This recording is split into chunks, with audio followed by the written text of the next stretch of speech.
तो क्या वाकई 8वें वेतनमान के बाद कोई कह रहा है तनख्वाह 50,000 हो जाएगी, 70,000 हो जाएगी, 79,000 हो जाएगी, अलग अलग तरह के कैलकुलेशंस लगाए जा रहे हैं, बहुत सारी बातें कही जा रही हैं, फिटमेंट फैक्टर को लेकर भी नए नए मसले आ रहे हैं। लेकिन दरअसल एक्चुअली ये है कि इसमें अपडेट ये है कि जो अलग अलग एम्प्लॉई यूनियन हैं, सेंट्रल गवर्नमेंट के जो एम्प्लॉयज़ हैं, उन्होंने दरअसल अपने अपने सुझाव रखे हैं। अब वाकई क्या तनख्वाह 80,000 जाती है, नहीं जाती है, ये तमाम चीज़ें डिपेंड करेंगी जो फिटमेंट फैक्टर होगा उसके ऊपर। फिटमेंट फैक्टर को लेकर हमने एक विस्तृत रिपोर्ट भी तैयार की थी, सारे रिपोर्ट्स का एवरेज हमने आपको निकाल कर बताया था। ठीक है, तो आज हम सुझावों पे बात करने वाले हैं, क्या सुझाव दिए जा रहे हैं, उनके पीछे तर्क क्या है, इसको लेकर बातचीत करेंगे। वो फिटमेंट फैक्टर जो सबसे एवरेज बैठता है वो मैंने आपको एक वीडियो में समझाया, उस फैक्टर के बारे में भी बात करेंगे। नमस्कार, मैं ललित प्रजापति। आज अपडेट इसी का। तो 8वें वेतनमान को लेकर, वेतन आयोग को लेकर चर्चाएं हो रही हैं, पूरे देश में चर्चाएं। इन सब के बीच कई जो एम्प्लॉई यूनियन हैं उन्होंने सुझाव भी दिए हैं। किस तरह के सुझाव हैं वो भी आपको जानने चाहिए। इसमें सैलरी है, अलाउंस है, सर्विस कंडीशन है, इनमें बड़े बदलाव की मांग की जा रही है। अब अगर ये जो डिमांड्स हैं इनको माना जाता है तो सरकारी कर्मचारियों का जो पे स्ट्रक्चर है उसमें बहुत बड़ा चेंज मुमकिन है। ठीक है, 8वें वेतन आयोग पर दिनों दिन जो तेज चर्चाएं हो रही हैं वो इसी वजह से हो रही हैं। और अब जो नया अपडेट आया है वो कर्मचारी संगठनों की डिमांड्स है, सुझाव की शक्ल में जो उन्होंने दी हैं। कई कर्मचारी संगठनों ने केंद्र सरकार को कर्मचारियों के वेतन भत्ते, सेवा शर्त, टर्म्स एंड कंडीशन, उसमें बड़े बदलाव की डिमांड की है, सुझाव दिए हैं। अगर इन प्रस्तावों को मान लिया जाए तो हाल के सालों में वेतन में सबसे बड़ा बदलाव हो सकता है, सबसे बड़ा बदलाव हो सकता है। वेतन भत्ते जो हैं उनको लेकर भी डिमांड आई है कि केंद्र शासित प्रदेशों के सरकारी शिक्षकों का प्रतिनिधित्व करने वाला संगठन है, क्या है, PSNM, प्रगतिशील शिक्षक न्याय मंच, उसने वेतन भत्तों के पूरे फ्रेमवर्क में बदलाव की मांग की है। अपने मेमोरेंडम में संगठन ने लेवल 1 के कर्मचारियों के न्यूनतम मूल वेतन 50,000 से 60,000 करने की मांग की है।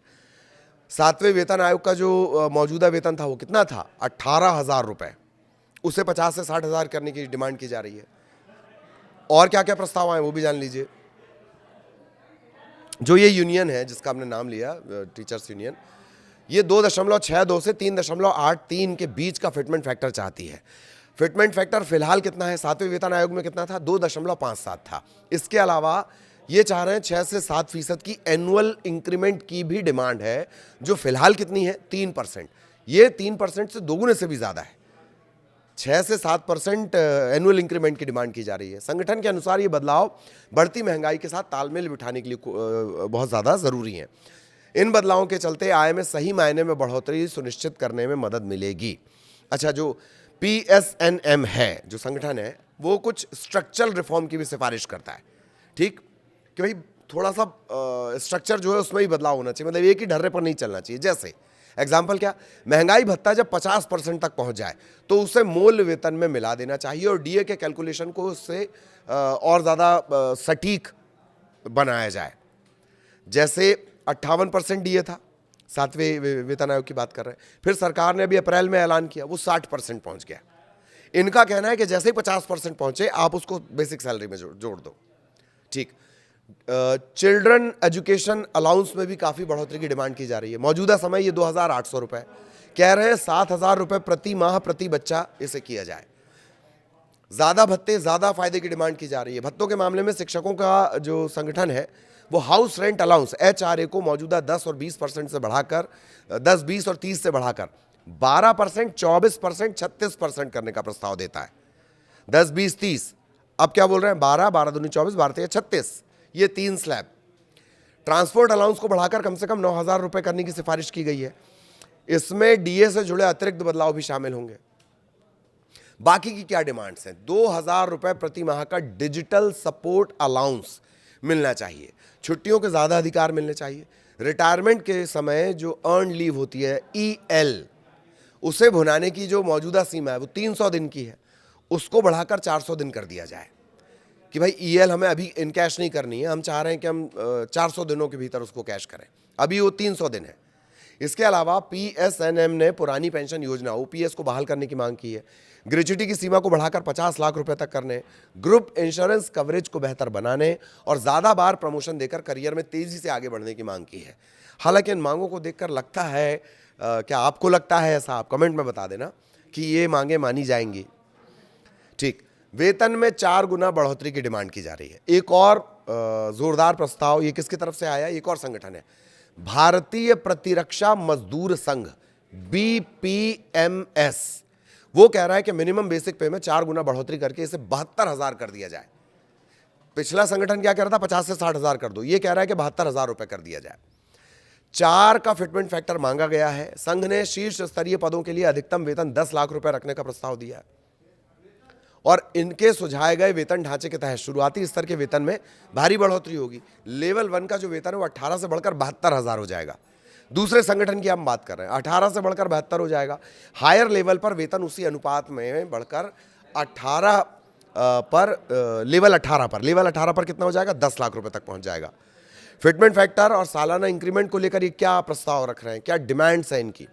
वेतन तय करने में सबसे ज़्यादा अहम भूमिका निभाता है फिटमेंट फैक्टर। इसे बढ़ाने की पुरजोर मांग की जा रही है। पीएसएनएम जो पुराना संगठन जिसकी हमने बात की थी, वो 2.57 की जगह 2.62 और 3.83 का प्रस्ताव रखता है, जबकि बीपीएमएस कह रहा है कि सीधे 4 कर दिया जाए फिटमेंट फैक्टर को। इसके जो अलावा जो है सालाना इंक्रीमेंट को मौजूदा 3% से दोगुना किया जाए और 6 से 7% इसे कर दिया जाए।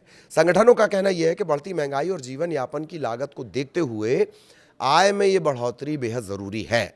इसके अलावा जो महंगाई भत्ता है उसे 50% तक पहुंचने पर बेसिक में मर्ज कर दिया जाए। ये मांग भी दोहराई गई है। ये हमने आपको बताया है। अभी जैसे 7वें वेतन आयोग का महंगाई भत्ता चल रहा है वो 60% पहुंच गया। 58% था, 2% सरकार ने बढ़ा दी, वो कहाँ पहुंच गया? 60%। इनका कहना है जैसे ही 50% हो उसको सैलरी में जोड़ दो आप। इन बंपर मांगों के पीछे संगठनों का आर्थिक तर्क दे क्या रहे हैं? इतनी बड़ी वेतन बढ़ोतरी को सही ठहराने के लिए बीपीएमएस ने सांख्यिकी और कार्यक्रम कार्यान्वयन मंत्रालय यानी एमएसपीआई, ये बहुत इंपॉर्टेंट आंकड़े होते हैं एमएसपीआई से जुड़े हुए, ये सीधे असर करते हैं, उनके आंकड़ों का हवाला दे रहा है। संघ का कहना है कि 2016-17 से 2024-25 के बीच देश की जो प्रति व्यक्ति शुद्ध राष्ट्रीय आय है, per capita net national income, ये 86.76% से बढ़कर 1.03 लाख से 1.92 लाख हो गई। परसेंटेज को अगर आप इसे समझें तो जो इनकम है वो कितनी हो गई है? 1.03 लाख से बढ़ते बढ़ते 1.92, मोटी भाषा में जिसको अपन कहते हैं 2 लाख, वो हो गई है। संगठनों ने वेतन की गणना के लिए परिवार इकाई फैमिली यूनिट को 3 सदस्यों से बढ़ाकर 5 करने की मांग की है, ताकि परिवार को वास्तविक वित्तीय जिम्मेदारियों का सही आकलन हो सके। ठीक है, 3 माता पिता बच्चा, ये कह रहे हैं कि नहीं इसको 5 किया जाए, 2 लोग और इसमें ऐड किए जाएं, 5 के हिसाब से ये कैलकुलेशन होने चाहिए। तर्क ये कि वेतन बढ़ोतरी को आय बढ़ोतरी के साथ जोड़ने के लिए पारदर्शी ट्रांसपेरेंट व्यवस्था बनेगी, ये तर्क दिया जा रहा है। ये हमारी खबर का एक पहलू हो गया जिसमें हमने आपको बताया कि फिटमेंट फैक्टर को लेकर किस तरह की बातें आ रही, डिमांड किस तरह की जा रही है। अभी जो फिटमेंट फैक्टर है 7वें वेतन आयोग का वो कितना है? वो है 2.57। अब क्या वाकई लगता है ये फिटमेंट फैक्टर सबसे इंपॉर्टेंट है? ये मैं आपको कई वीडियोस में बता चुका हूं।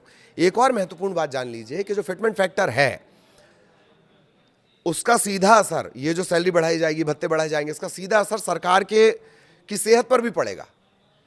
सरकार की सेहत को, आर्थिक सेहत को भी देखना बहुत जरूरी है। फिस्कल डेफिसिट पर इसका असर पड़ता है और उस असर के चलते क्या वाकई ये जो लंबा चौड़ा डिमांड की जा रही है वो होगा 50,000 से 60,000 सैलरी लेवल 1 की, या 72,000 सैलरी लेवल 1 की करने की बात की जा रही है? तो लेवल 18-20 तक जाते जाते क्या हो जाएगा? लाखों का वेतन हो जाएगा। ठीक है, तो अब अगर एवरेज की बात कर ली जाए, कुछ दिनों पहले जो हमने वीडियो बनाया हमने उसमें तमाम चीज़ों को, सरकार का क्या स्थिति है, वित्तीय स्थिति कैसी है, क्या वो फिटमेंट फैक्टर हो सकता है, अलग अलग जो रिपोर्ट थी, चाहे वो मीडिया संस्थानों की रिपोर्ट हो, चाहे वो बैंक से जुड़े रिपोर्ट्स हों, आर्थिकी से जुड़ी रिपोर्ट है, उसका अगर एनालिसिस करने के बाद एक एवरेज निकाला जाए तो वो फिटमेंट फैक्टर 1.89 के करीब करीब पहुंचता है। उसके हिसाब से हमने कैलकुलेशन भी आपको बताए हैं कि वो सैलरी को करीब करीब पहुंचा देता है 43,000। 18 को वो 40 से 43,000 पहुंचाता है। 1.89 का फिटमेंट फैक्टर, और ये कॉमन पड़ता है। 2.57 का जो फिटमेंट फैक्टर दिया गया पिछले बार 7वें वेतन आयोग में, वो बम्पर बढ़ोतरी में से एक है। लेकिन एवरेज अगर देखा जाए, जो अलग अलग अनुमान आ रहे हैं, यहां तो डिमांड जो की जा रही है वो 2.5 से 3 करने की जा रही है।